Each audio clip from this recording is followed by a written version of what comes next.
पापा को मक्खन लगा रही थी ना, अब संभालो। अब ऑडिट होगा तो क्या करेंगे हम? ऑडिट होगा तो जेल में जाएंगे। और ये कैसी बात बोल रहे हो तुम?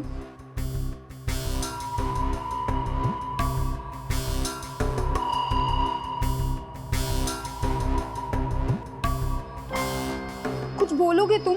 मुझे बहुत डर लग रहा है। तू टेंशन मत ले, सब संभाल लिया मैंने। कल अपनी जिंदगी बदलने वाली है। हाँ? सच्ची?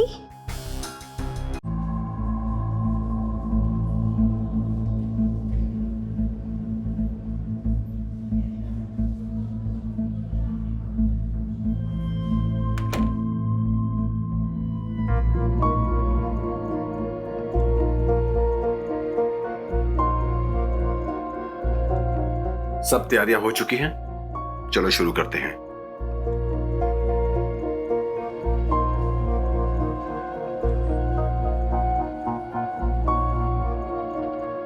सॉरी सर, थोड़ा लेट हो गया। रोहित मल्होत्रा की रिपोर्ट आ गई है? हाँ सर, आ गई है। तुमने देखा? हाँ सर, रिपोर्ट्स में ब्रेन ट्यूमर आया है।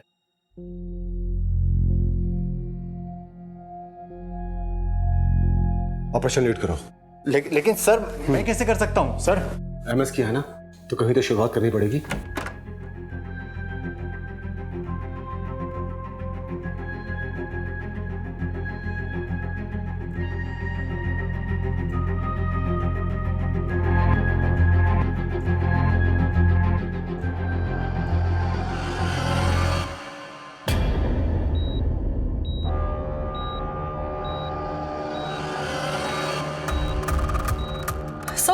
सर पल्स गिर रहा है सर। हाँ, मैं कुछ करता हूँ। सर मैं डॉक्टर प्रफुल्ल को बुलाती हूँ। हाँ, जल्दी बुला के ले आओ। Doctor Praful, doctor Praful.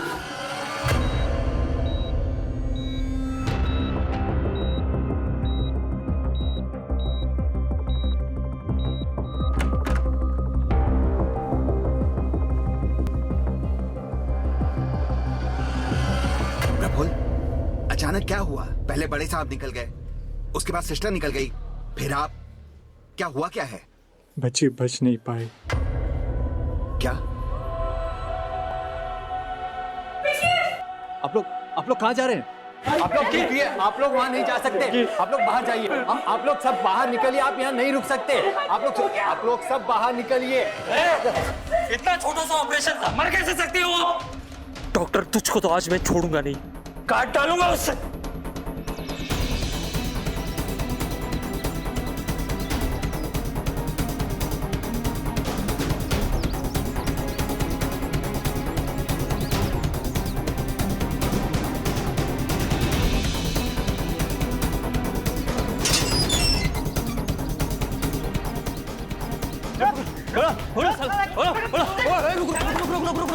अबे पागल है क्या?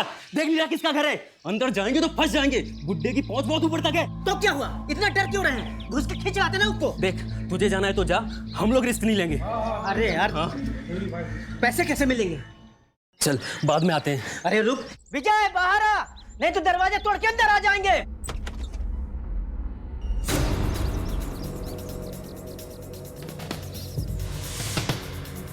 दरवाजे को या मेरे पति को हाथ भी लगाया ना तो काट के रख दूंगी।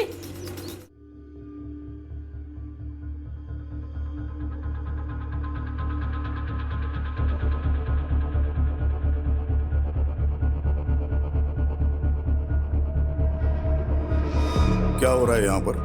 शास्त्री जी, आपके दामाद विजय ने हम लोगों से लाखों रुपए लिए और अब वापस नहीं कर रहा है। हाँ, बिल्कुल नहीं दे रहा है वो। और शांति रखिए, मैं विजय को लेके आता हूँ, लेकिन तब तक आप सब लोग शांति से खड़े रहेंगे, कोई हंगामा नहीं। माँ जी, प्लीज बाबूजी को समझाइए ना, इस बार पैसे दे दे, मैं जल्दी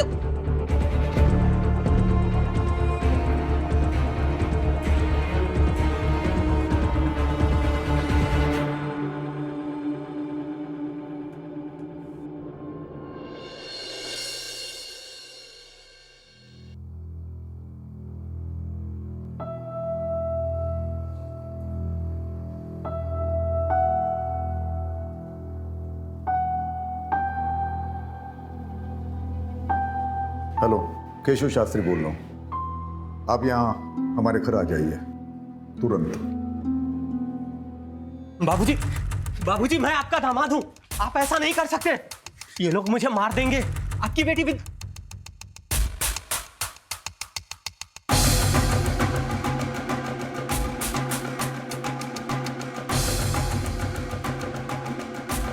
सुन, मेरा दामाद होने के नाते तुझे एक शरीफ और जिम्मेदार इंसान होना चाहिए था, और तू एक नंबर का धूर्त और धोखेबाज आदमी है, जिसकी सजा तुझे मिलनी चाहिए।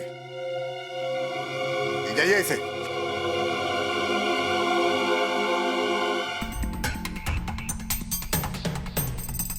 मैं चाहता हूं कि आप सभी को न्याय मिले, और जिस किसी को भी मेरे दामाद विजय से प्रॉब्लम है, वो बिना कानून अपने हाथ में लिए पुलिस की मदद ले ले, वरना वो भी मेरी नजर में उतना ही गुनहगार होगा जितना कि विजय।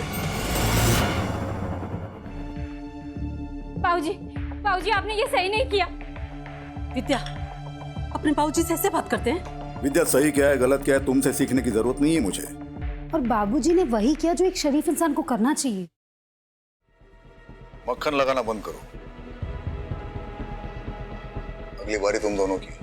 तुम्हें क्या लगता है, मुझे पता नहीं कि मेरी गैर मौजूदगी में तुम दोनों मेरे दवाखाने में क्या करने जाते हो? सारे पेपर्स मैंने ऑडिट के लिए भेज दिए हैं। ऑडिट का रिपोर्ट आएगा तो तुम दोनों को भी भेज दूंगा जेल में हवा खाने के लिए।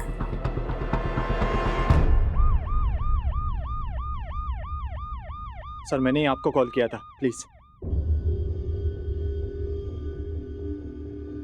डॉक्टर सेठ, आपने कहा था कि एक पेशेंट की डेथ हुई है। हाँ सर, पेशेंट की बॉडी तक उठा कर ले गए और रिलेटिव्स के सर पर तो खून सवार था। मैं बहुत डर गया था, इसीलिए फिर आप लोगों को फ़ोन किया। ऑपरेशन आप ही कर रहे थे? नहीं, मतलब लेकिन यहाँ सर्जन तो डॉक्टर प्रफुल्ल है ना? मेन सर्जन तो डॉक्टर प्रफुल्ल ही हैं। 10 साल से मैं यहाँ नर्स का काम कर रही हूँ, लेकिन इससे पहले उन्हें ऑपरेशन छोड़ के इस तरह से जाते हुए कभी नहीं देखा मैंने। तो आज क्या हुआ था? रिपोर्ट सुनते ही वो ऑपरेशन डॉक्टर सेठ के हाथ में सौंप कर निकल गए और डॉक्टर सेठ नर्वस हो। वो पेशेंट जिसकी रिपोर्ट के बारे में डॉक्टर प्रफुल्ल पूछ रहे थे, वो कौन है? उनका नाम रोहित मल्होत्रा है। डॉक्टर प्रफुल्ल ने मुझे उनका ब्लड टेस्ट करवाने के लिए दिया था। ब्लड टेस्ट की रिपोर्ट में उन्हें ब्रेन ट्यूमर निकला। इसे सुनते ही डॉक्टर प्रफुल्ल अचानक से यहाँ से निकल गए। रोहित मल्होत्रा डॉक्टर प्रफुल्ल का कोई खास है? पता नहीं सर।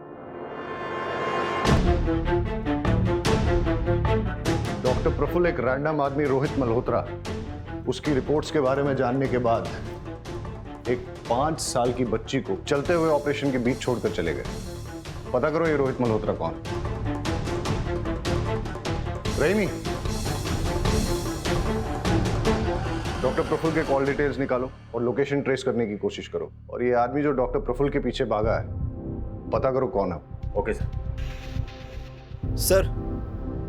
सर डॉक्टर प्रफुल्ल के लैंडलाइन फ़ोन के लास्ट डायल नंबर के मुताबिक उन्होंने न्यूरोलॉजिस्ट डॉक्टर मीनल शाह से कांटेक्ट किया। जब हमने मीनल शाह से बात करने की कोशिश की, उन्होंने पेशेंट के बीच की कॉन्फिडेंशियलिटी का हवाला देकर हमसे बात करने से मना कर दिया। रोहित मल्होत्रा की रिपोर्ट्स मिली? हॉस्पिटल के सारे कंप्यूटर्स चेक करो, पेशेंट रिकॉर्ड्स में कहीं ना कहीं जरूर कुछ मिलेगा।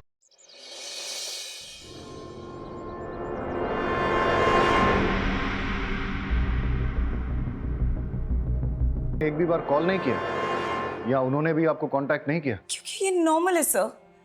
पिछले 2-3 महीने से वो काफी बिजी चल रहे थे, और कई बार तो 2-3 दिन तक वो घर भी नहीं आते थे।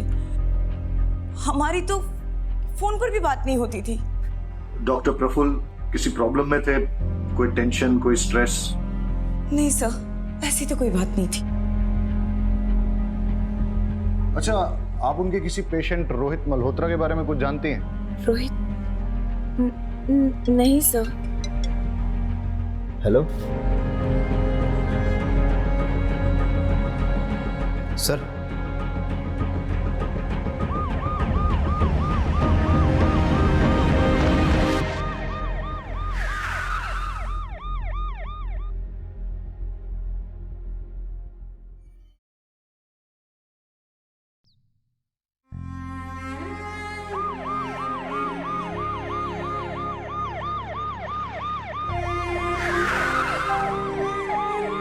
ये सब धरना कर रहे हैं। जब तक आप लोग डॉक्टर प्रफुल्ल को गिरफ्तार नहीं कर लेते तब तक हम लोग ना यहाँ से जाएंगे और ना पिंकी का अंतिम संस्कार करेंगे। हमको न्याय चाहिए, न्याय। अरे न्याय तब मिलेगा जब डॉक्टर प्रफुल्ल मिलेंगे। अभी तो उनका पता ही नहीं है, पुलिस ढूंढ रही है उन्हें। तो जैसे ही हमें मिल जाते हैं हम उनके खिलाफ मेडिकल नेग्लिजेंस का केस चलाएंगे। लेकिन गलती पिंकी के मामा मंगू की भी है। हॉस्पिटल में तोड़फोड़ करने का इल्जाम है उस पर, और अगर गलती से उसने डॉक्टर प्रफुल्ल के साथ कुछ उल्टा सीधा किया ना, बहुत बुरा फंसेगा। इसलिए आप हमें बता दीजिए कि मंगू कहाँ है। मुझे नहीं पता। देखिए, आप मेरी बात सुनिए और समझने की कोशिश कीजिए। आप पिंकी की बॉडी पुलिस को सौंप दीजिए। हम उसकी बॉडी का पोस्टमार्टम करवाएंगे, जिससे कि डॉक्टर प्रफुल्ल के खिलाफ केस और स्ट्रांग हो जाए। पिंकी को न्याय ऐसे मिलेगा, इस तरह धरना देने से नहीं।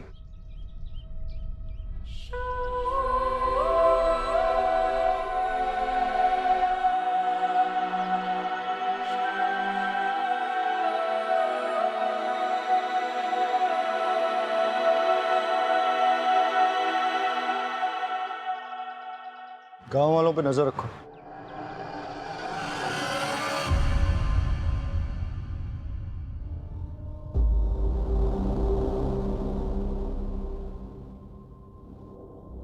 परेश।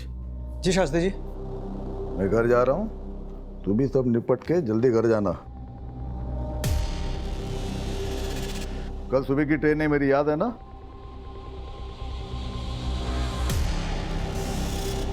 जी शास्त्री जी। हाँ, एक मिनट अभी देता हूँ। नमस्ते। वैद जी, देखिए ना, केवल लगवा लिया। दुकानदारी बढ़ गई, लोग आने शुरू हो गए। बढ़िया है, बस इसी तरह तरक्की करो। मेरी शुभकामनाएं तुम्हारे साथ है।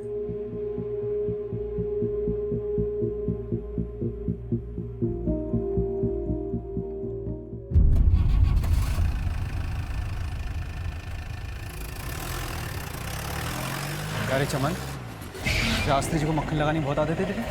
गिफ्ट लेने का ज्यादा शौक है क्या तुझे? क्या परेश भाई, चलिए ना आपको एक स्पेशल चाय पिलाता हूँ। स्पेशल चाय पिलाता हूँ, खुद भी ले। क्या परेश भाई, आप भी। पापा को मक्खन लगा रही थी ना, अब संभालो। अब ऑडिट होगा तो क्या करेंगे हम? ऑडिट होगा तो जेल में जाएंगे। और ये कैसी बात बोल रहे हो तुम?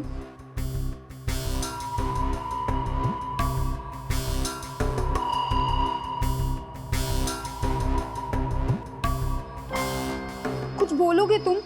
मुझे बहुत डर लग रहा है। तू टेंशन मत ले, सब संभाल लिया मैंने। कल अपनी जिंदगी बदलने वाली है। हाँ? सच्ची?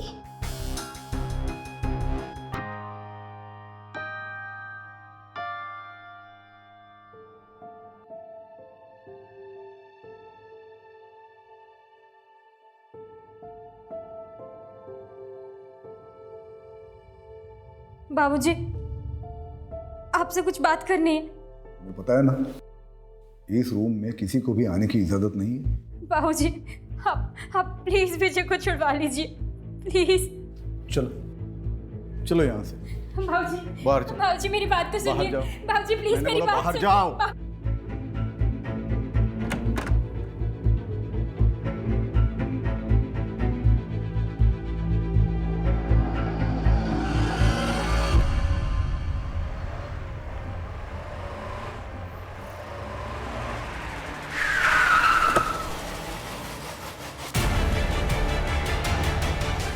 शास्त्री जी,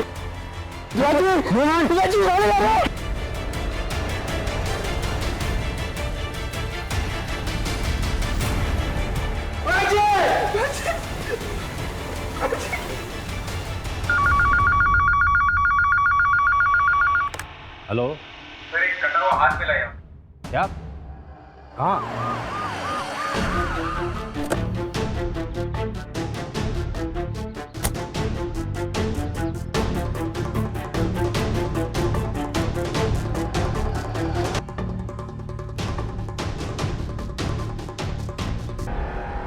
फॉरेंसिक को बुलाओ।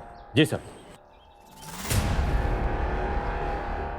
कट को देखकर ऐसा लग रहा है कि हाथ को किसी घरेलू हथियार से काटा गया।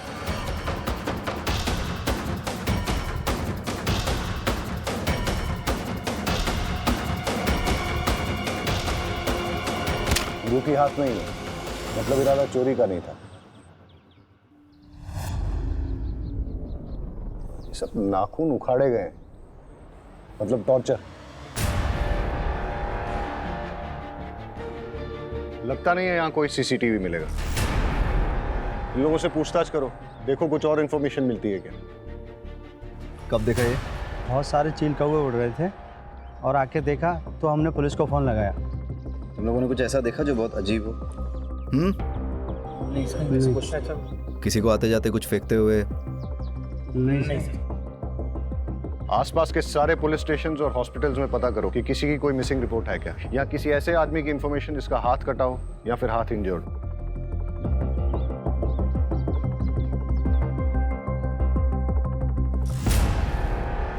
डॉक्टर प्रफुल्ल की कोई लीड? नहीं सर, डॉक्टर प्रफुल्ल ने अपनी वाइफ से कांटेक्ट किया ना किसी जानने वाले से, उनका नंबर भी ट्रेसेबल नहीं आ रहा है।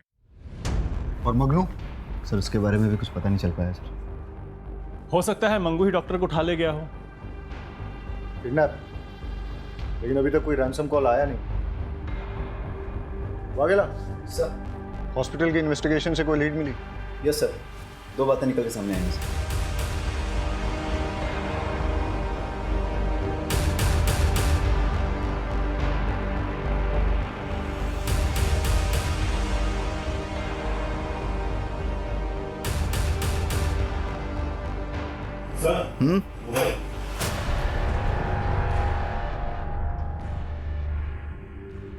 डेटा निकाला इसका?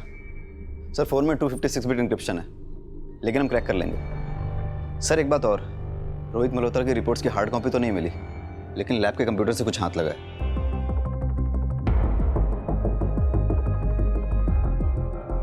इसकी मुझे हार्ड कॉपी मिल सकती है? जी सर। सर रोहित मल्होत्रा के ब्लड टेस्ट की पेमेंट खुद डॉक्टर प्रफुल्ल ने की थी, वो भी अपने डेबिट कार्ड से। और सर रिपोर्ट्स में रोहित मल्होत्रा की पर्सनल डिटेल्स, उसका एड्रेस, उसका फ़ोन नंबर सारे फेक हैं। पेशेंट का नाम छुपाने के लिए इतनी मेहनत? सर हो सकता है रोहित डॉक्टर प्रफुल्ल का कोई करीबी हो, इसलिए उसकी रिपोर्ट के बारे में सुन के वो घबरा गया था। तो सर डॉक्टर प्रफुल्ल के मोबाइल में उसका नंबर सेव होना चाहिए। हो सकता है इस मोबाइल में सेव हो। लेकिन डॉक्टर प्रफुल्ल ने अभी तक अपनी वाइफ, दोस्तों या रिश्तेदारों को कांटेक्ट नहीं किया है, और उसकी वाइफ कह रही थी कि इससे पहले वो कभी भी ओटी से ऑपरेशन छोड़ के गए नहीं हैं। Very interesting. रोहित मल्होत्रा की एज 46 साल। डॉक्टर प्रफुल्ल की रोहित मल्होत्रा के मोबाइल के आखिरी 3 डिजिट 643। इतना बड़ा कोइंसिडेंस नहीं हो सकता। डॉक्टर प्रफुल्ल और रोहित मल्होत्रा का डीएनए मैच करके देखो, अगर मैच नहीं होता है तो फिर रोहित मल्होत्रा को ढूंढना पड़ेगा। मैच हुआ तो डॉक्टर प्रफुल्ल ही रोहित मल्होत्रा है, और उसे ब्रेन ट्यूमर है।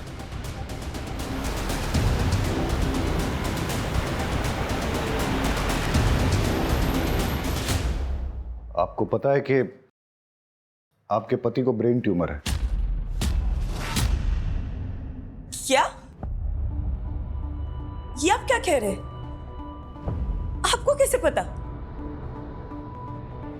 डॉक्टर प्रफुल्ल ने रोहित मल्होत्रा के फेक नाम से एक ब्लड सैंपल टेस्ट करवाने के लिए दिया था।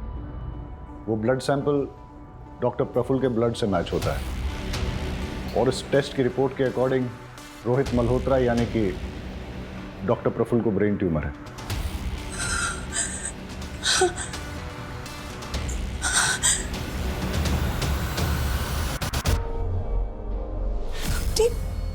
बीमारी तक मुझसे छुपाने लगे। पहले ऐसे नहीं थे, सब बताते थे मुझे, बहुत प्यार करते थे। पता नहीं क्या हो गया, क्यों? आप प्लीज उन्हें ढूंढिए, प्लीज। आप चाहे ना माने, पर वो बुरे इंसान नहीं है। आप प्लीज उन्हें ढूंढ दीजिए, प्लीज प्लीज।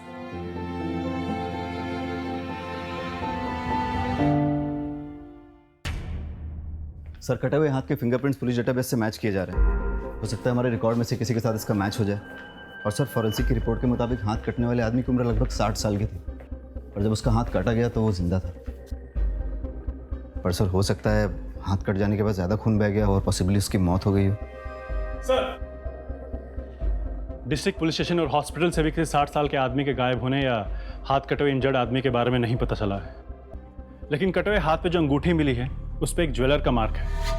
हम पता लगाने की कोशिश कर रहे हैं कि वो कौन से ज्वेलर का है।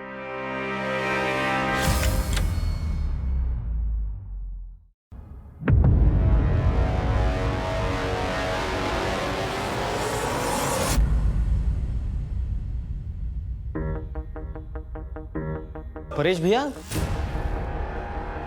ये सब दवाखाना कैसे हो गया? तू निकल यहां से। मैंने तुझसे कहा ना, निकल यहां से।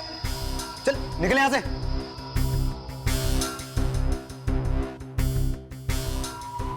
कैश कितना था लॉकर में? पता नहीं, बाबूजी कभी किसी को बताते नहीं थे, काफी सीक्रेटिव थे बाबूजी। लॉकर की चाबी वैजी के अलावा और किसके पास थी? हम में से तो किसी के पास नहीं थी, सिर्फ पापा के पास थी। उन्होंने परेश को दी हो तो पता नहीं, परेश पर बहुत भरोसा था उनको, उसी को मालूम होगा क्या हुआ, कैसे हुआ। आप नीचे, आप नीचे। अब सच बोल। सर मैं सच ही बोलूं सर, मेरा विश्वास कीजिए, मेरे पास तिजोरी की चाबी नहीं थी।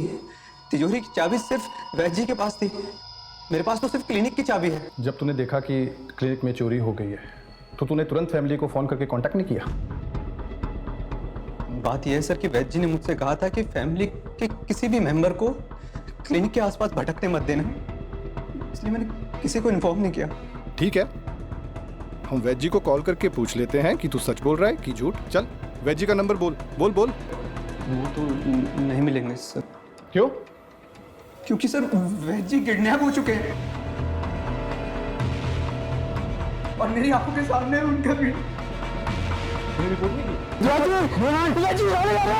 पुलिस के सामने कुछ बोला ना तो तेरी बेटी चौथी में पढ़ती है शिक्षा मंदिर में, खास कर जो समझा ना। वो लोग भाग गए। कौन सी गाड़ी थी और नंबर क्या था? मुझे कुछ याद नहीं सर, उस समय मेरा दिमाग सुन्न हो गया था, मैं कुछ देख और समझ नहीं पाया, मुझे कुछ याद नहीं सर। हाँ, गाड़ी छोटी थी, मतलब कार थी, इतना मुझे याद है।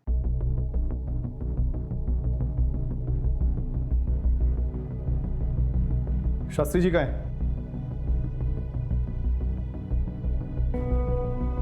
कॉन्फ्रेंस के लिए गए हैं इगतपुरी। अच्छा, अगर मैं कहूं कि वो वहां पे पहुंचे ही नहीं है। 2 दिन हो गए आपके पापा को घर से गए हुए, लेकिन आपने एक बार भी उनको कांटेक्ट करने की कोशिश नहीं की। आपको ये भी मालूम नहीं है कि वो वहां पहुंचे भी हैं कि पहुंचे ही नहीं है। कैसी फैमिली है आपकी? फिंगरप्रिंट्स हमारे डेटाबेस में किसी के साथ मैच हुए? नहीं सर, उस आदमी का कोई क्रिमिनल रिकॉर्ड नहीं है। Yes doctor. देखिए, हाथ जब हमने बरामद किया तब उसे कटे हुए 48 घंटे हो चुके थे।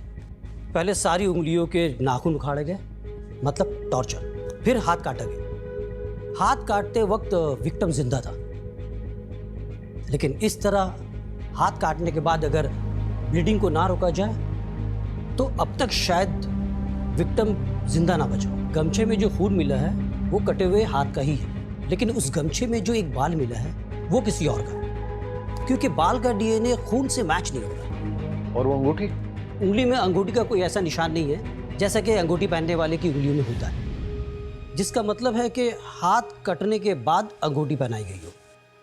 क्यों कोई किसी का हाथ काटकर उसमें अंगूठी पहनाकर फिर हाथ को फेंक देगा? क्या वजह हो सकती है? हो सकता है हमें कोई क्लू देने की कोशिश कर रहा हो, या क्रिमिनल हमें मिसलीड कर रहा है। यानी कि क्रिमिनल या तो निहायती बेवकूफ़ है या फिर बहुत ही डेयरिंग, जो हमें चैलेंज करने की कोशिश कर रहा है। लेकिन सर, पुलिस को कोई चैलेंज क्यों करेगा? होते हैं कुछ साइको ऐसे।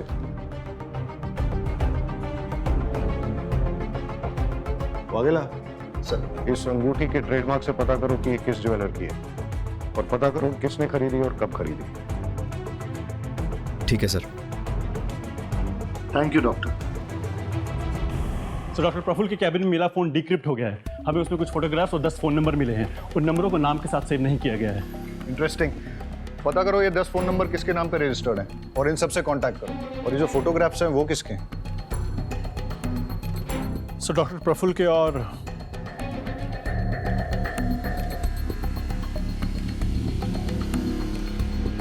और भी इंटरेस्टिंग। सर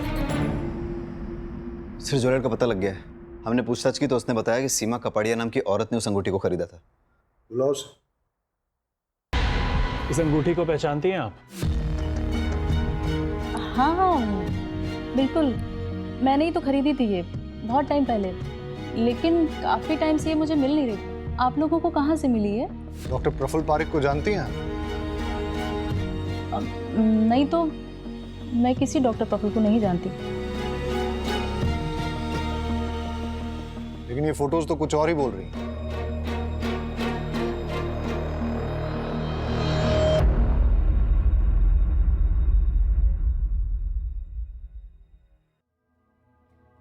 एक्चुअली सर, मैंने ही ये अंगूठी प्रफुल्ल को दी थी।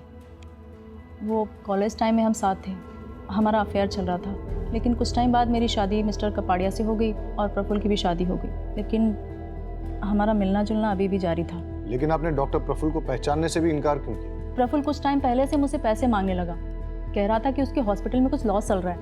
मैंने स्टार्टिंग में तो पैसे दे दिए, लेकिन वो मुझसे बार बार पैसे मांगने लग गया। जब मैंने मना किया तो मेरी कुछ फ़ोटोज़ उसके पास थी, मुझे ब्लैकमेल करने लग गया। तो फिर आपने क्या किया? मैं क्या करती सर, किसी ना किसी तरह पैसे का अरेंज करके उसको देती रही, लेकिन उसकी डिमांड्स बढ़ती जा रही थी। इसलिए आपने उसको गायब करवा दिया या फिर मार ही दिया? नहीं, बिल्कुल भी नहीं सर। सर मैंने ऐसा बिल्कुल नहीं किया है सर, ट्रस्ट मी, मैंने कुछ भी नहीं किया सर, कुछ नहीं किया। अंगूठी तो डॉक्टर प्रफुल्ल की है और कटा हुआ हाथ किसी और का है। दोनों में कोई ना कोई कनेक्शन तो होना चाहिए। कैसा कनेक्शन सर? आपको लगता है ये हाथ काट कर डॉक्टर प्रफुल्ल ने डंप किया है? पाठक, डॉक्टर प्रफुल्ल के गायब होने से पहले वो हाथ काटा गया है, और डॉक्टर प्रफुल्ल किसी का हाथ काट के उसे अपनी अंगूठी क्यों पहनाएंगे? वो अपने ही खिलाफ कोई क्लू क्यों प्लांट करेंगे? हो सकता है कोई ऐसा तीसरा आदमी हो जिसका इन दोनों के साथ कनेक्शन हो।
गाना चुप, रोना गाना बंद कर।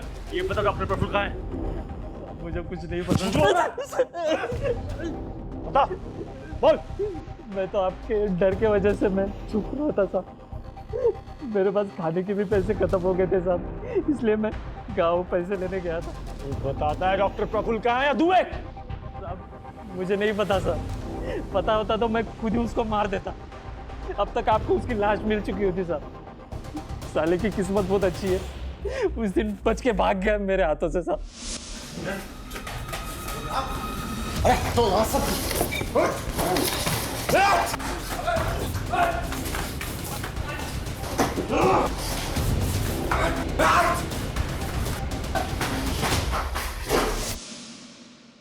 झूठ बोल रहा है तू, क्योंकि जितनी चोट डॉक्टर प्रफुल्ल को लगी थी उस हिसाब से वो ज्यादा दूर तक भाग नहीं सकते थे। पक्का तेरे ही हाथ लगे होंगे। मैंने ढूंढा था साहब, पर मिला नहीं मुझे वो। और आप मुझसे सवाल पूछ रहे? अरे उससे जाके पूछिए ना, जिसके वजह से मेरी 5 साल की भांजी मर गई साहब।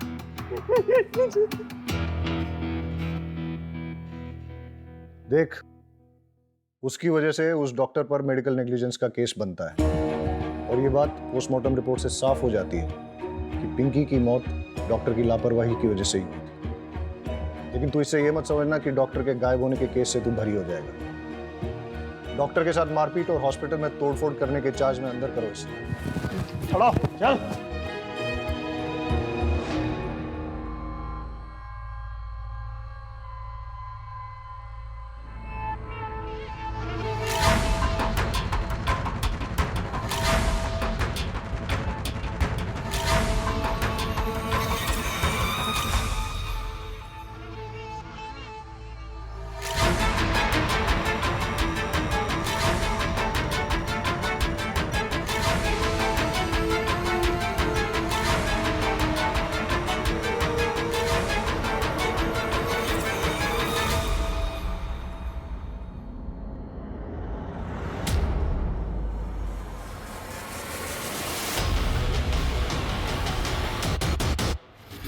सही कहा था आपने कि वैद्य जी किसी को भी अपना लॉकर छूने नहीं देते, लेकिन हमें वहां पर एक और फिंगरप्रिंट मिले हैं और वो आपके हैं। मैंने कोई चोरी नहीं की है सर। माँ देखिए ना ये क्या कह रहे हैं, बताइए ने। हाँ माँ जी, इन्होंने कुछ नहीं किया है।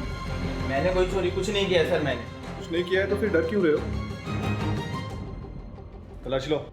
सर तलाशी किस बात की जब मैंने कुछ किया ही नहीं है।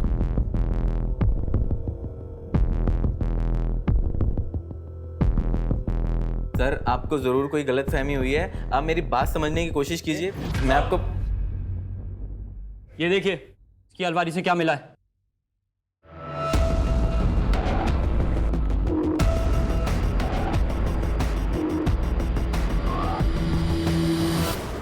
सर जो 10 फ़ोन नंबर प्रफुल्ल के सीक्रेट फ़ोन से मिले थे उन सब से कांटेक्ट किया। ज़्यादातर लोग बात नहीं करना चाहते, लेकिन जो सबसे फ्रीक्वेंट कॉलर मेहता है वो मिलने को तैयार, उसे बुलाया है। चलो देखते हैं मेहता क्या कहता है। एक नंबर का फ्रॉड है सर। इलाज के नाम पर लाखों का चूना लगा दिया। पहले बोला कि मिरेकल ड्रग है, फिर जब कोई फायदा नहीं हुआ तो बोला कि एक्सपेरिमेंटल था। मिरेकल ड्रग, एक्सपेरिमेंटल, जरा खुल के बताइए कौन सा ड्रग और किस बीमारी का इलाज? सर मैं इम्पोर्टेंट हूँ, नामर्दानगी का इलाज करा रहा था। सर मेहता और बाकी 9 लोग जिनके नंबर उस फोन में से मिले थे उनका कच्चा चिट्ठा निकालते हैं। हो सकता है इनमें से किसी ने डॉक्टर प्रफुल्ल से बदला लेना चाहा हो सकता है कि तुम्हारी थ्योरी सही हो, लेकिन ये एक इलीगल ड्रग ट्रायल है, इसलिए सारे ट्रांजैक्शंस कैश में होंगे और सारी डीलिंग्स सीक्रेट होंगी। सर मिरेकल ड्रग वाली बात प्रफुल्ल और इन 10 लोगों के अलावा भी तो किसी को पता हो सकती है। हाँ पर किसको?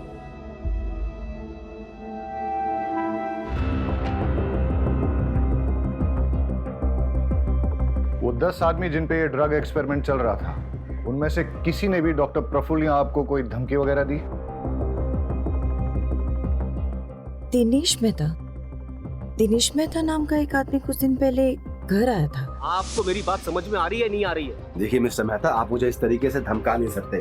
आपने कंसेंट लेटर साइन किया है, ये बात आप भूलिए मत मिस्टर मेहता। फिर आप भी मत भूलिए कि इलीगल कामों में कंसेंट लेटर नहीं चलता। अब आपकी गर्दन मेरे हाथों में, मुझे मेरा पैसा वापस करिए वरना अंजाम भुगतने के लिए तैयार हो जाओ। प्रफुल्ल ने क्या कुछ नहीं किया पैसे कमाने के लिए, पर क्या मिला इस पैसे से? सब बर्बाद कर दिया, कुछ नहीं बचा है। डॉक्टर प्रफुल्ल ने आपके नाम पे 5 करोड़ की इंश्योरेंस पॉलिसी ली है। आप कहना क्या चाहते हैं? कुछ नहीं, मैं सिर्फ इतना याद दिला रहा हूँ कि उनके जाने के बाद भी आपको पैसों की तंगी नहीं होगी। 5 करोड़ रुपए बहुत होते हैं। आप मुझ पे शक कर रहे हैं? जब तक हमें किसी के खिलाफ कोई ठोस सबूत नहीं मिल जाते तब तक हमारे लिए सब सस्पेक्ट है।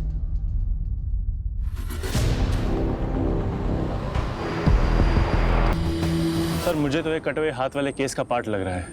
देखिए ना, इस पैर को ऐसी जगह डंप किया है जहाँ पे आसपास सीसीटीवी कैमरा होना मुश्किल है। वागेला रहीमी, आसपास चेक करो, कुछ और क्लू मिलता है क्या?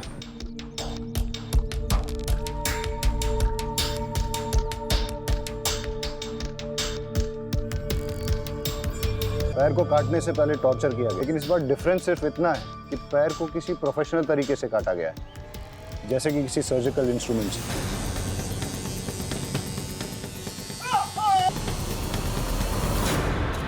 और अब की बार गमछे में नहीं। हो सकता है कि हम सही हो, ये कटा हुआ पैर और वो कटा हुआ हाथ एक ही बॉडी का हो। डीएनए मैच करा के देखते हैं और देखते हैं कि फॉरेंसिक की इन्वेस्टिगेशन से क्या मिलता है।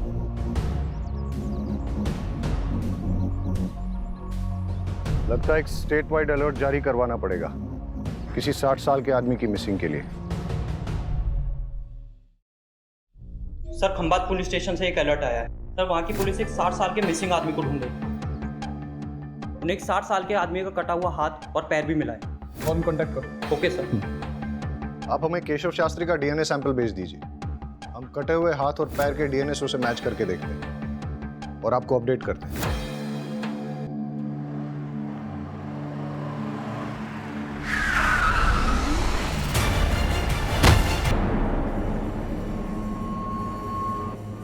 काट साले का ये ले।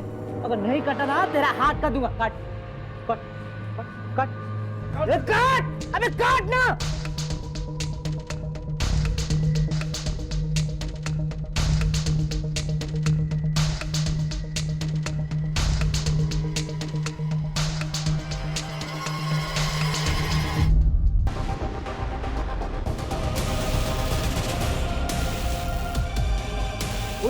उठ इधर देख। हाँ, अंगूठी भेजेगा पुलिस को, बहुत शानपति दिखाता है। हाँ?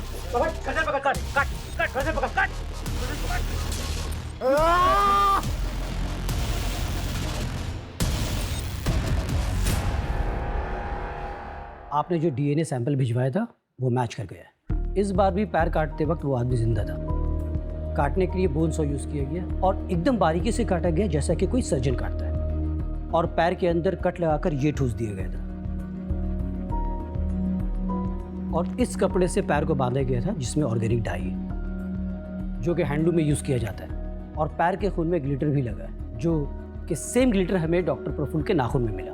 मतलब डॉक्टर प्रफुल्ल और शास्त्री जी, जिनका कि हाथ और पैर काटा गया, इन दोनों को एक ही जगह रखा गया था और वहीं से डॉक्टर प्रफुल्ल हमें कोई क्लू भेजने की कोशिश कर रहे थे। Okay doctor, thank you. Okay bye.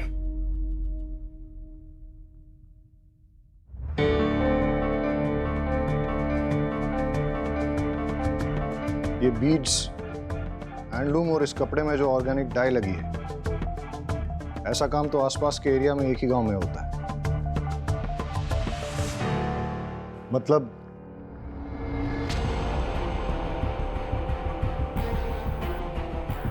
Inspector Shekhar. Yes sir. मैंने आपको यहाँ इसलिए बुलाया है क्योंकि हमें विक्टिम की लोकेशन का पता चल गया। आप लोग भी चलिए हमारे साथ। सर।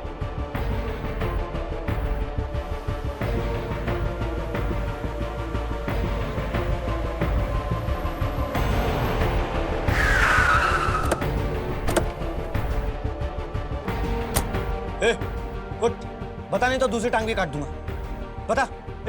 कुत्ता लेके। अबे कुछ भी और काटा ना, ये मर जाएगा। साहब हमारे गांव में काम चलता था लेकिन कोविड की वजह से बंद हो गया। पास में एक फैक्ट्री है, उधर देख सकते हैं। ऐसे नहीं मर सकता। बहुत बड़ा प्लान है मेरा, ऐसे नहीं मर सकता। बेहोश हो रहा, पानी लेके। उठ। शास्त्री।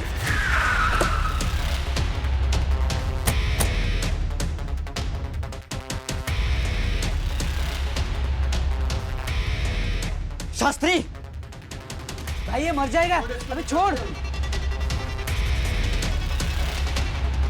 चल हम निकलते हैं। नहीं नहीं नहीं, छोड़ उसको।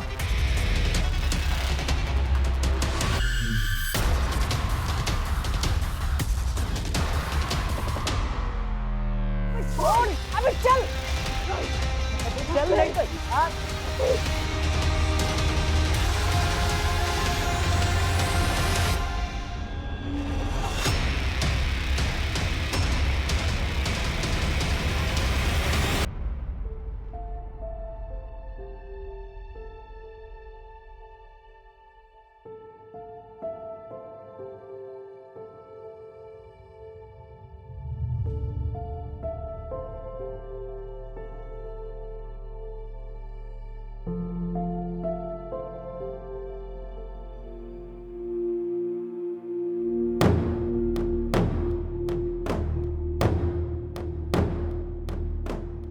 यही वो किताब है ना जिसके पीछे तुम लोग पढ़े थे। इस किताब में आयुर्वेदिक सीक्रेट्स हैं जिससे कि शास्त्री जी इलाज किया करते थे। तुम लोगों को क्या लगा तुम इस किताब को हासिल करके शास्त्री जी जैसे अमीर बन जाओगे? सब प्लान छोटा नहीं था। एक बुक को पढ़कर हम लोगों को दवाइयाँ बनानी थी, फिर उसे बड़े बड़े कंपनीज में बेचना था। प्लान मस्त था, लेकिन साहब गुस्से में आकर सब गड़बड़ कर दिया चमन भाई। अबे ये क्या किया तूने? पागल हो गया क्या तू? कुछ पता ही नहीं रहा है। अबे ये डॉक्टर बुलाना पड़ेगा, नहीं तो ये मर जाएगा। चल पास का हॉस्पिटल से डॉक्टर बुला के लाते हैं। डॉक्टर तुझको तो आज मैं छोड़ूंगा नहीं।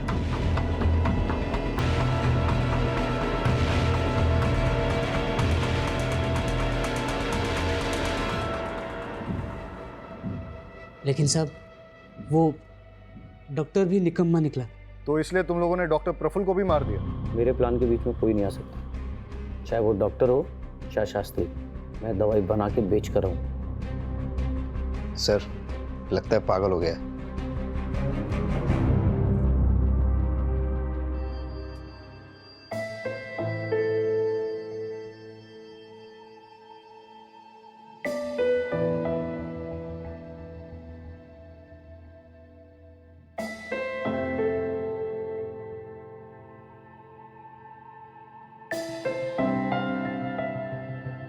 चमन पहले से ही साइको था, लेकिन किसी को इसके बारे में पता नहीं था क्योंकि सबके सामने वो हंसमुख बना रहता था। चमन ने सोचा कि अगर वो किसी तरह से शास्त्री जी की किताब को हासिल कर लेता है तो वो शास्त्री जी की तरह ही संपन्न बन जाएगा। लेकिन उसे यह नहीं पता था कि विद्या को चोरी या जबरदस्ती से हासिल नहीं किया जा सकता। विद्या के लिए गुरु बहुत जरूरी होता है। अगर किसी तरह से चमन को ये किताब मिल भी जाती, लेकिन बिना गुरु के वो उसका कोई फायदा नहीं उठा पाता। लालच से अकल पर पर्दा पड़ जाता है और यही चमन के साथ भी हुआ। इसीलिए अब चमन पर आईपीसी की धारा 326 voluntarily causing grievous hurt through dangerous weapon, धारा 368 किडनैपिंग, धारा 343 रॉन्गफुल कन्फाइनमेंट, धारा 330 और 348 टॉर्चर, धारा 302 मर्डर, इसके तहत चार्जेस लगाए जाएंगे।